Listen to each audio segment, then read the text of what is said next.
राम द्वारे तुम रखवारे, होत ना आज्ञा बिनु पैसारे, सब सुख ले है तुम्हारी सरना, तुम रक्षक काहू को डरना। वाह, क्या सच्चाई लिखी है तुलसीदास जी ने। पूरा सार ही इन लाइनों में निकाल दिया। और है भी ये सच, जहां राम जी का मंदिर हो, श्री राम जी का वास हो, और वहां हनुमान जी का पहरा ना हो, ऐसा हो ही नहीं सकता। और जहां हनुमान जी का पहरा हो, वहां काल भी आने से डरता है। आज हम आपको साक्षात ऐसी ही एक सच्चाई से रूबरू करवाते हैं, जो हाल फिलहाल ही अयोध्या नगरी में घटित हुई है। और आज जब आप ये सच्ची घटना जानोगे तो आपकी श्रद्धा, आपका विश्वास हनुमान जी पर दोगुना हो जाएगा। तो बोल दीजिए एक बार जोर से, जय श्री राम। बात उस टाइम की है जब शाम के 4 बज रहे थे, ठंड का टाइम था, और शाम को ठंडी ठंडी हवाएं चलने लगी थी। शायद मौसम बदलने का संकेत दे रहा था। जैसे जैसे समय बीतता जा रहा था, वैसे वैसे ठंड के साथ साथ मौसम में भी बदलाव हो रहा था। रात के 8:30 का टाइम था। आसमान में बादल उमड़ने लगे थे, शायद बारिश आने वाली थी। समय बीत रहा था। हवाओं ने भी अपनी गति तेज कर दी। मौसम में बदलाव आते आते रात के 10 बज चुके थे। तब तक थोड़ी बहुत बूंदाबांदी भी शुरू हो गई थी। लोग घरों में सोने की तैयारी में थे। रात और भी गहरी काली होती जा रही थी। अयोध्या वासियों की ओर से मोहल्ले और नगर की हर गली गली में 2 व्यक्ति पहरा देने के लिए भी निकल पड़े थे, क्योंकि हर रात पहरा लगता था। लेकिन उस दिन की रात कुछ और ही थी उन पहरेदारों के लिए। हुआ कुछ यूं कि उस काली रात में सब लोग अपने अपने घरों में चैन की नींद सो रहे थे, और वो चौकीदार लोग पहरा दे रहे थे। चलते चलते वो अयोध्या के बाहर की साइड चले गए, जहां से अयोध्या की सीमा शुरू होती है। इतने में धीरे धीरे करते बारिश और भी तेज हो गई। तो वो दोनों तेज बारिश होने की वजह से वहां एक बंद चाय की टपरी थी, तो वहीं बैठ गए। इधर उधर से टपरी के नीचे से सूखे कागज और कुछ सूखी पराली इकट्ठा करके ठिठुरती ठंड में तपने लगे कि अचानक से जोर से बादलों की गड़गड़ाहट के साथ इतनी जोर की बिजली चमकी कि वो दोनों चौकीदार सहम से उठे। अचानक से उन्होंने उस बिजली की रोशनी में कुछ देखा कि जैसे मानो कुछ काले रंग जैसा धुआं उठ रहा हो और अयोध्या की तरफ बढ़ने की कोशिश कर रहा हो। उन दोनों को लगा शायद कुछ यूं ही होगा मौसम की वजह से, लेकिन उन्हें क्या पता था कि क्या अनहोनी होने की संभावना हो रही थी। उन्होंने इस बात पर ज्यादा ध्यान नहीं दिया और आपस में दोनों बातें करते रहे। फिर से अचानक जोर से बिजली कड़की। इस बार तो इतनी जोर से कड़की मानो बिजली धरती को छू गई हो और बादल फट गए हों। घरों में सो रहे लोग भी अचानक से डरकर जाग गए कि क्या हुआ। और इधर दोनों चौकीदारों की धड़कनें बढ़ने लगी और उन्हें नहीं समझ आ रहा था कि क्या हो रहा है। अचानक से उनमें से एक चौकीदार की नजर फिर से उसी तरफ चली गई कि अचानक से उसने देखा कि वो ही काला धुआं सा फिर से उठ रहा है। उसने उस दूसरे चौकीदार को बताया कि वो देखो क्या हो रहा है। उन दोनों ने देखा कि वो धुआं बार बार से कोशिश कर रहा था आगे बढ़ने की, लेकिन एक झटके के साथ ही वापस से बेक हट जाता है। दोनों लोग देखकर हैरान हो गए और उनको सब समझ में आने लग रहा था कि माजरा क्या है। रात के 1 बजे का टाइम था। दोनों ने देखा कि वो काला धुआं अब साफ हो रहा था। वो काला धुआं कोई और नहीं बल्कि काली शक्तियां थी जो नगर अयोध्या में प्रवेश करने की नाकाम कोशिश कर रही थी। उनमें कुछ काली शक्तियों, भूत प्रेत जैसी छवियां बनकर साफ उभरने लगी थी।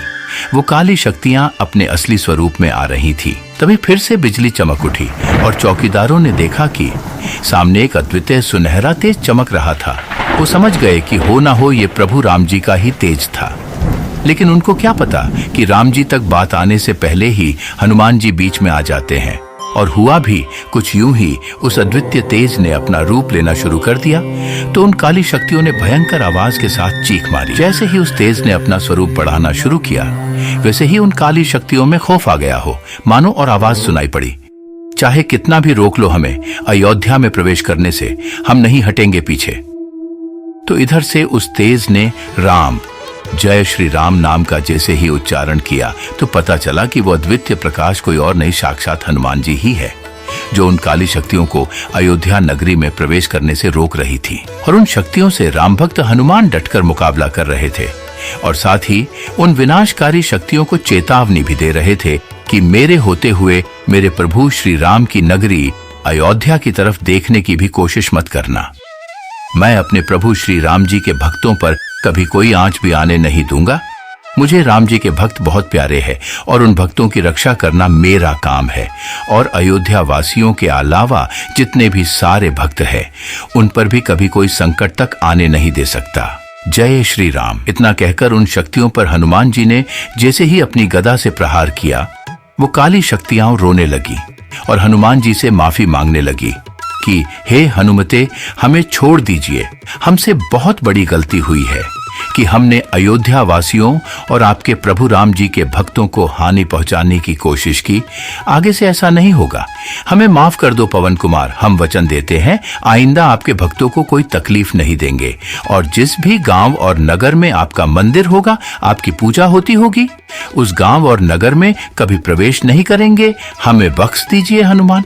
जब उन शक्तियों ने हनुमान से क्षमा मांगी, बाद में महाबली हनुमान ने उन्हें अयोध्या की सीमा से कोसों दूर फेंक दिया। बड़ी मुश्किल से राम भक्त हनुमान जी से वो भला ही अपना पीछा छुड़ा पाई।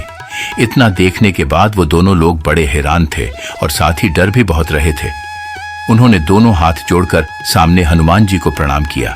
पवन कुमार ने उनको देखा और थोड़े मुस्कुराए, मानो उनको संकेत दे रहे हो, डरो मत, मैं हूं ना यहाँ, कुछ भी बुरा नहीं होने दूंगा, तुम अपनी ड्यूटी करो, बस सारा भार मुझ पर छोड़ दो। इतना कहकर अंजनी सुत वहां से अंतर ध्यान हो गए। इतना सुनना था कि उन दोनों चौकीदारों की आंखों से स्नेह वत्सल आंसू बहने लगे और उन दोनों का हृदय परिवर्तन हो गया। राम नाम के प्रति भक्ति भाव जाग उठा और भक्ति भाव जागे भी क्यों ना। आखिर उनके सामने इतना बड़ा चमत्कार जो हुआ था। उसके बाद धीरे धीरे मौसम शांत हो गया, बारिश भी शांत हो गई थी। सुबह के 4 से 5 बजे का टाइम हो रहा था। वो दोनों अपने अपने घर आकर चुपचाप सो गए थे। लेकिन उनका सोना भी क्या, उनको नींद ही नहीं आ रही थी। रह रहकर उनके सामने वो दृश्य आ रहा था जो कुछ ही घंटों पहले घटा था।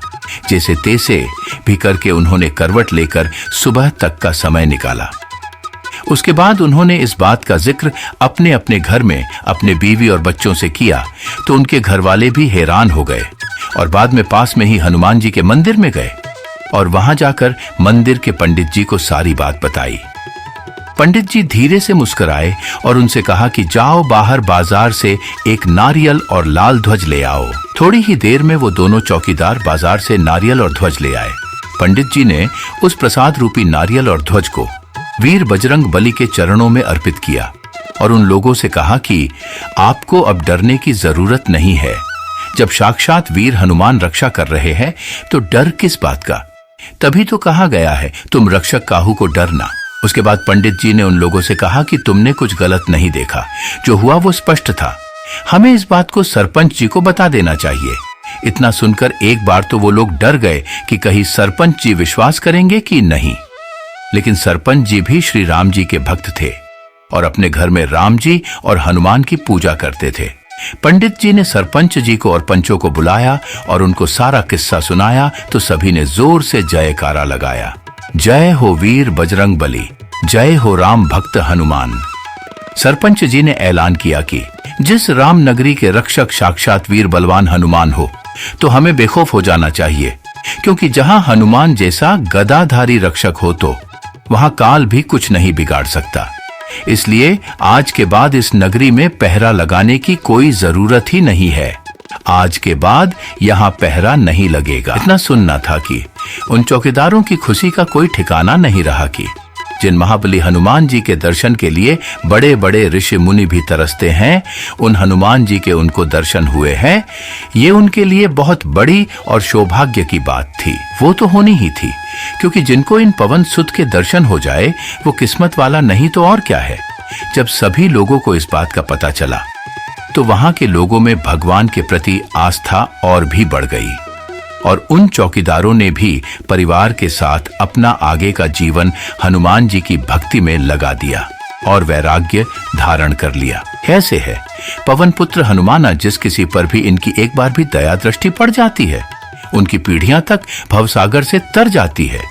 जब राम लल्ला की प्राण प्रतिष्ठा थी तो दुनिया के कोने कोने से भक्तजन आए हुए थे। उनमें से हमें एक साधु मिले जिन्होंने इस घटना का जिक्र किया, क्योंकि वो चौकीदार उन्हीं के वंशज थे। हनुमान जी के ऐसे बहुत से ऐतिहासिक करिश्मे हैं जिनसे साफ पता चलता है कि ये अपने भक्तों का कितना ध्यान रखते हैं और रखे भी क्यों ना।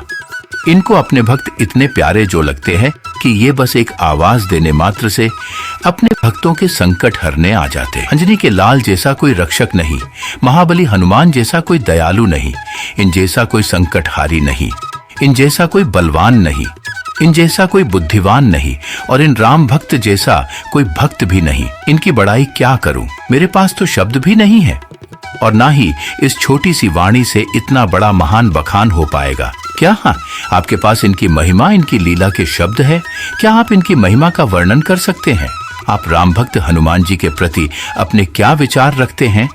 हमें कमेंट में जरूर बताएं। और हाँ, साथ ही अगर आप भूल गए हो तो आपको याद दिला दूं कि अगर आपने हमारे इस चैनल धार्मिक इंडिया को अगर सब्सक्राइब नहीं किया तो जल्दी से कर लीजिए, और साथ ही वीर बजरंग बली की इस चमत्कारिक वीडियो को लाइक करना भी मत भूलिए। सभी को जय श्री राम।